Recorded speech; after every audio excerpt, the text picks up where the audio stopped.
Konfesi pada malam ini adalah datang daripada seseorang yang tidak ingin dikenali. Kita akan berikan nama An kepada beliau. An berkata, kebanyakan orang apabila terfikir tentang dunia gaib, kebanyakannya orang akan teringat benda-benda yang tidak elok, benda-benda yang gelap, ataupun benda-benda yang keluar untuk mencederakan manusia biasa. Tetapi di sini, saya ingin ceritakan pengalaman saya sendiri tentang dunia gaib.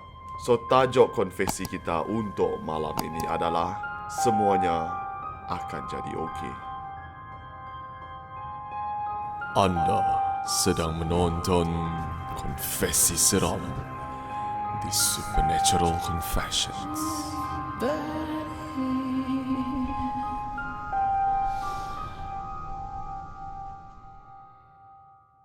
7 tahun yang lepas, suami saya meninggal dunia dalam kemalangan.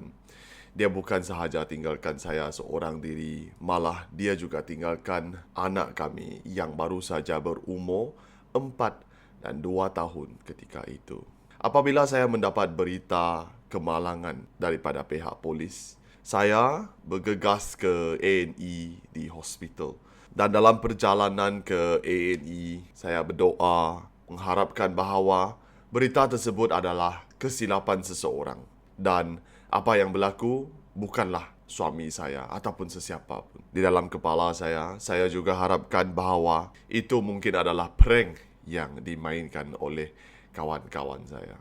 Apabila saya sampai ke A&E bersama anak saya yang kecil lagi, saya menuju ke kaunter untuk bertanyakan jururawat yang bertugas sama ada suami saya berada di A&E. So, kerana saya menangis teresak-esak dan jururawat tidak mempunyai jawapan untuk soalan saya, so jururawat pun berkata, apa kata kamu telefon kaunter informasi untuk dapatkan maklumat lebih lanjut. Jadi, saya pusing dan mengeluarkan telefon saya untuk membuat panggilan. Apabila saya pusing sahaja, tiba-tiba saya terdengar anak saya yang baru saja berumur 2 tahun itu tiba-tiba berdiri di atas kerusi di belakang saya dan berkata, "Daddy." Saya masih ingat ketika itu dia masih belum petah dalam bicaranya. Apa yang keluar daripada mulut anak saya yang kecil ketika itu hanyalah perkataan-perkataan yang orang dewasa tidak akan fahami.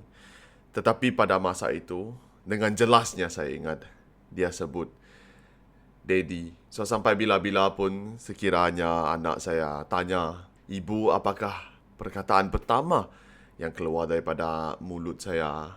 Dengan bangganya, saya akan memberitahu dia bahawa ia adalah panggilan ayahmu.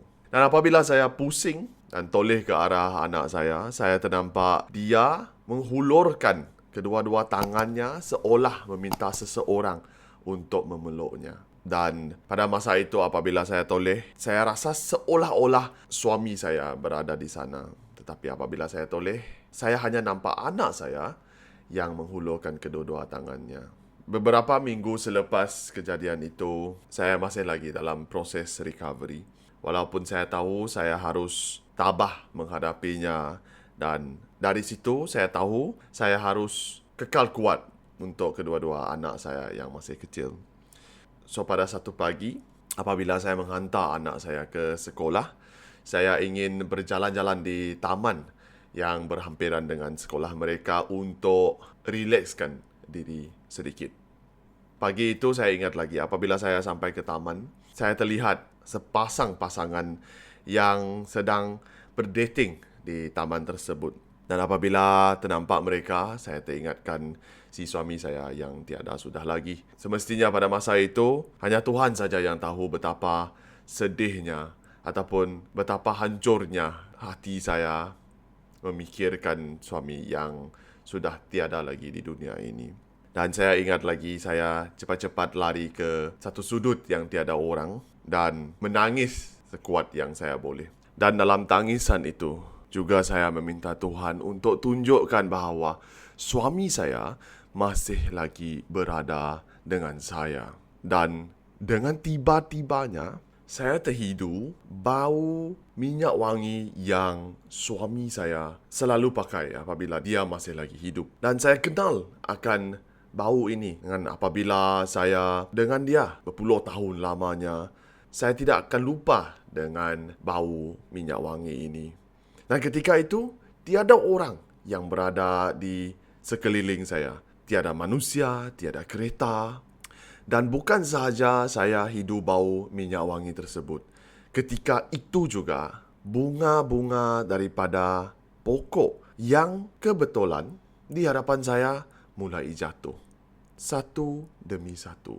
Dan ketika itu, saya lihat ke arah bunga-bunga yang jatuh. Ya, seolah-olahnya saya diberkati. Itu adalah perasaan saya. Dan ketika itu, ingat lagi saya berhenti menangis dan terukir senyuman di muka saya. Sampai bila-bila pun saya tidak akan lupa akan kejadian itu.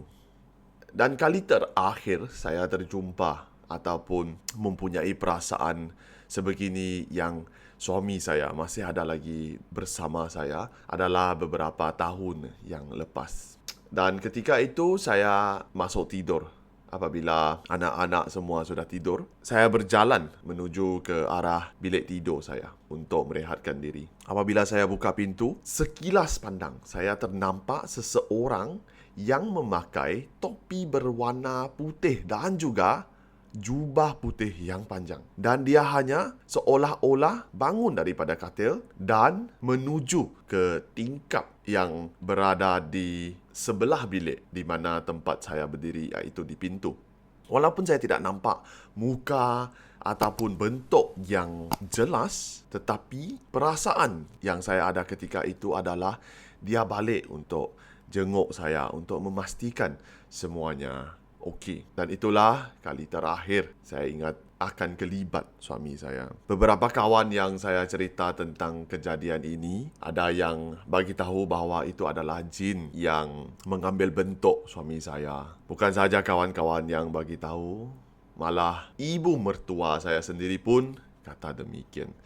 Tetapi saya tidak rasa begitu. Kerana setiap kali berlakunya kejadian itu, saya akan rasa aman, tenang. Walaupun sudah beberapa tahun saya tidak nampak suami saya dengan kejadian-kejadian yang pelik ini. Sampai bila-bila saya akan ingat kesemua ini. Saya tidak pernah beralih kepada medium ataupun bomoh ataupun guru-guru untuk menghubungi suami saya dari dunia yang berlainan.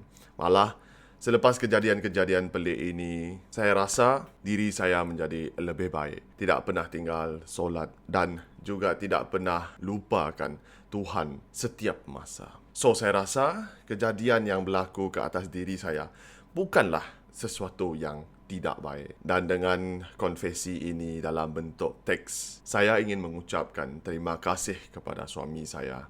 Walaupun dia sudah tiada, tetapi saya amat berterima kasih untuk tempoh yang sukar itu apabila saya keseorangan diri. Dia masih lagi menjalankan tanggungjawab sebagai seorang suami untuk memastikan semua untuk saya adalah baik-baik belaka. Dan itu saja konfesi kita untuk minggu ini. Bukanlah cerita yang seram, tetapi adalah cerita yang heartwarming. Baiklah, kepada para pendengar konfesi seram, sekiranya anda ada cerita, tinggalkanlah di ruang komen di bawah ataupun hantarkanlah email, WhatsApp. Dan bagaimana untuk hubungi kami, cuma perlu ke website kami, iaitu supernaturalconfessions.com. Kita jumpa lagi di episod yang akan datang. Saya Kim, host untuk Konfesi Seram, mengucapkan terima kasih dan berjumpa lagi. What did you find? You are listening to Supernatural Confessions.